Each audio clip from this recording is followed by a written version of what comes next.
way this works is, if you all stand up, I should say, right at the start, there is a small prize. And can I also say, it's not a freebie from Bournemouth University, it's a prize that I've been out and bought. So let's see what happens. Everybody stands up. Okay. All the questions are yes or no. That's all there is to it.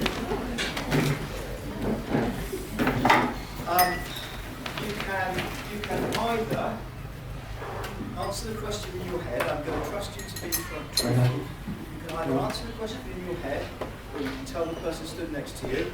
If you get the question right, you stay standing. If you get it wrong, you sit down, you're eliminated.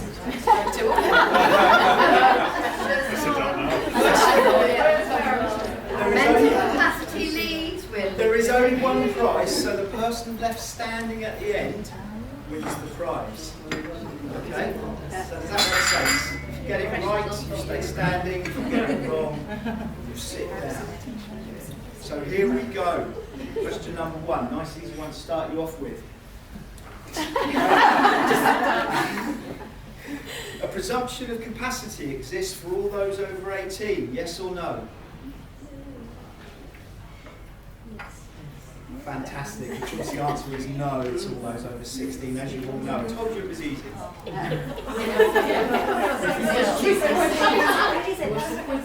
Question number 2. The Mental Capacity Act defines incapacity, yes or no?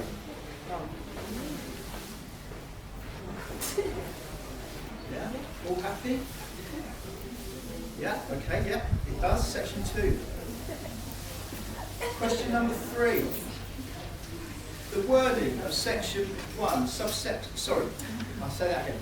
The wording of section 3, subsection 1, subsection C, is use and weigh. Yes or no?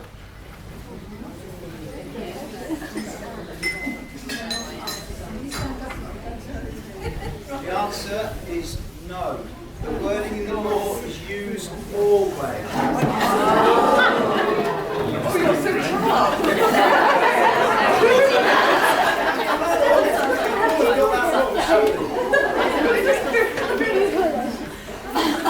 I genuinely didn't know.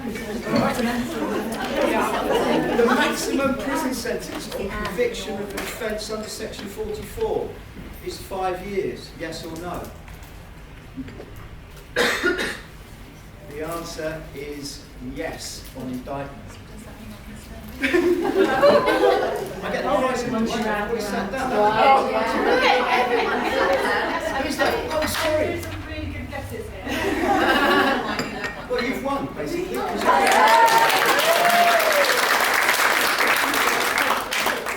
Free lunch.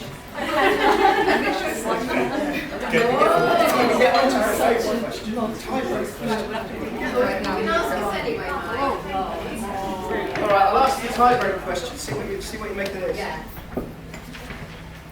Question 15. I was ready for 15. Charlton Heston won a Golden Globe for his performance in the title role of the 1959 film Ben-Hur. Yes or no? Hands up if you think the answer is yes. Okay, the answer is no. He actually won an Oscar. He was nominated for a Golden Globe, but he didn't win it. He did win an Oscar, so thank you very much.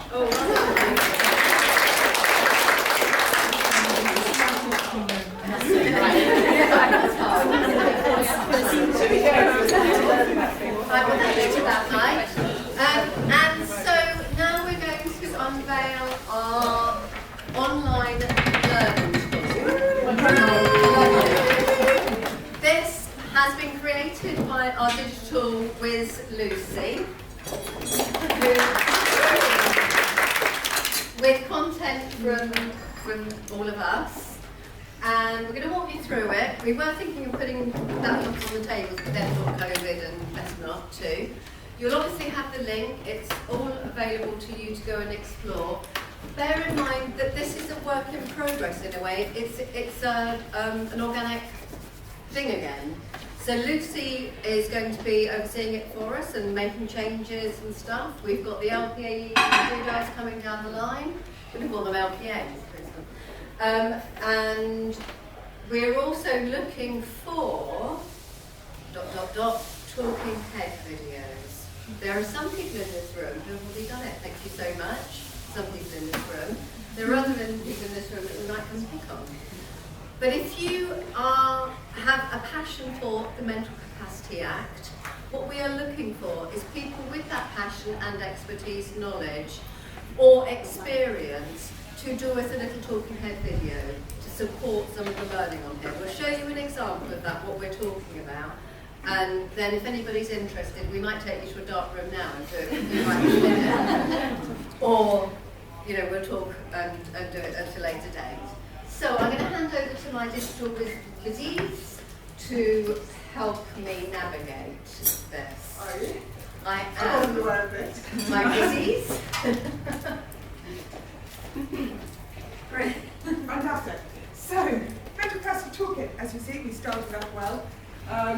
We're very proud of We're it. very proud of it. So we started off with the premise of we traditionally make workbooks for our projects to be able to disseminate the findings, but we decided obviously in COVID, let's go for something new. And we also want to do something that can offer more than a workbook. So I'll show you through some of the functionality of the website.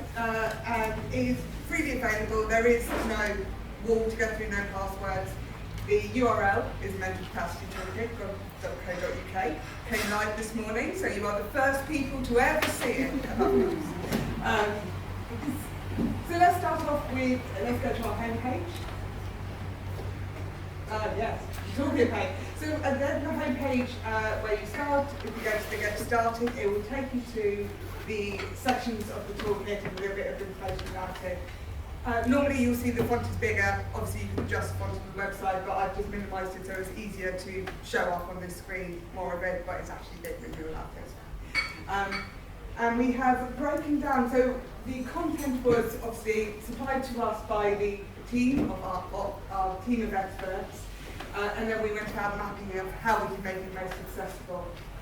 So you see we've got different sections. We've got the introduction, reflecting on values and bias within mental capacity, within mental capacity decision making. I can't read apparently. The decision and current context of mental capacity legislation and policy. Sally's going to read the rest for me. So we've got the concept of mental capacity, thinking about that in a big way. Best interests, supported decision making, deprivation of liberty, human rights, MCA, clinical decisions for care and treatment, MCA and the Office of the Public Guardian, and conclusion. So you'll see some of this, it reflects part of the book. We've used the book as well, so it's all tied in together essentially. So these actual headings really come from the book, but the contents is slightly different. Well, and consistency is key, because it's right. The book's right and this is right, so we want them to say something. Yeah, well that's yeah. And what you're going to see, cards that we gave you today as part of your pack all have QR codes on. The QR codes in front of the cards take you directly to that section of the website. So if you ever wanted just to check out something on best interest or check out something in any particular area, the cards will take you straight to the location of the website where you can find that information. Again, all linked. And they're all colour coded, so yeah, look for that colour area. We've enjoyed making this. It's all the fun. I'm going to slightly deviate off and go on to our contributory paper, because this is quite important. We've not done anything alone. Yes, the research team came up with great ideas and stuff like that, but it really is so many people working together, pulling in the same direction, that has allowed us to achieve this, from the different publications we've created, to the research that's been undertaken, to the talking heads and the chapters for the book. This couldn't have happened with just us alone, and with Lucy being our tech expert and Stevie doing a lot of the editing and video work with it. So it really has been a team effort. And if you'd like to find out more about any of us, we're here. And we all hate having our photo taken and put online, so I appreciate this much. And we also have a glossary, which is where we have some of the key definitions for our tool. as you say, this is a work in progress. So if there's stuff that you think really needs to be there, that you really think people need to access as part of the lottery, do just drop us an email. We've got a contact where you can contact us at the National Centre with any feedback. And I mean this, I'm not precious, yes I am, but I'm not precious. Any feedback is really welcome. This is really our beta testing phase. And we are very keen to make sure the tool fits your needs and what you're looking for. So we really are keeping our flexibility to welcome our feedback so we can further develop things. So now taking you to the actual sections, I'm going to skip on the intro because it's an intro and I think I've done that. So if we go straight on to our, see I know there's something in section 3 that I really like. So we split it into what we hope to be digestible sections, and we try to make them as visual and interactive as possible, just so you can actually nip in and out of the tool, not be massively committed to a module, but you can go in and out as and when you feel you need to, or when you have time to, and find out about the areas that you're interested in.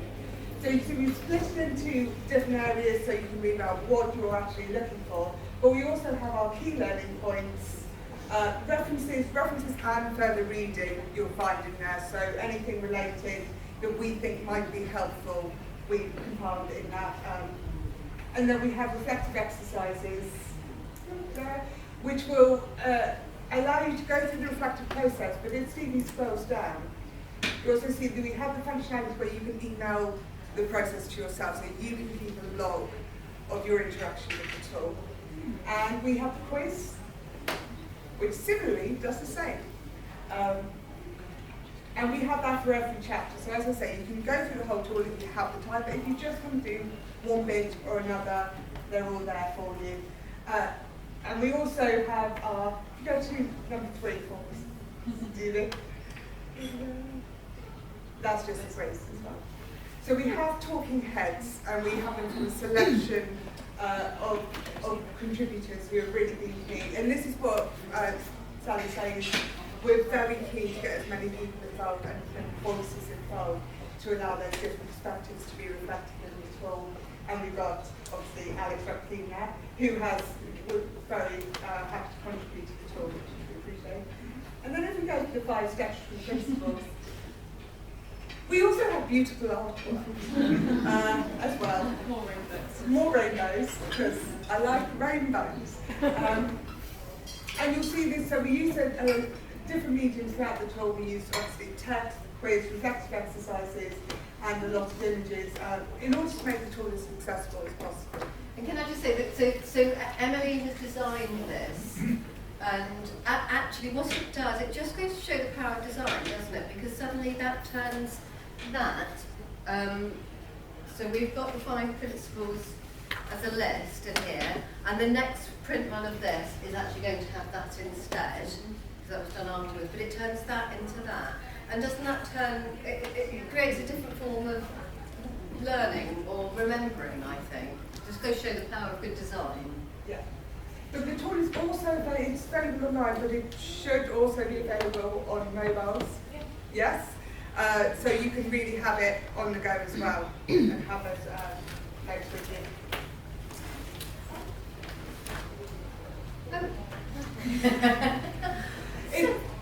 It's really something we're very keen for you to explore it yourself and tell us what you think of it, what you like, what you don't like, what you'd like more of. Because this is our first. Yeah. Yes. Yes. Absolutely. So, first thoughts. What do you think? Do you think it's going to be usable for you? Yeah. It's turning what was like our old Burdette workbook into something that is portable and hopefully more accessible for you.